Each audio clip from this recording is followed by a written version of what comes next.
নিজেকে অনেক সান্ত্বনা দিয়ে আসা মানুষ আমি। প্রতিটা কঠিন পরিস্থিতিতে আমি নিজেকে সান্ত্বনা দিয়েছি এই বলে, সুদিন খুব কাছেই। সুদিন আসলে অনেক দূর।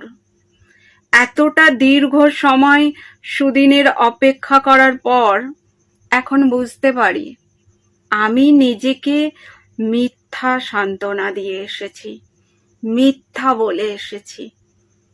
এখন আমি সম্পূর্ণ বেসামাল একটা মানুষ। নিজেকে কোনো কিছু থেকেই সামলাতে পারি না। রাত পার করে দিই দুশ্চিন্তা করে। তবে সুদিন আসবে। দুশ্চিন্তা শেষে এখনো নিজেকে এটাই বলি, সুদিন আসবে, আমার বিশ্বাস। আমার ভেঙে যাওয়ার শেষ মুহূর্তে হলেও আসবে, তবুও সুদিন আসবেই।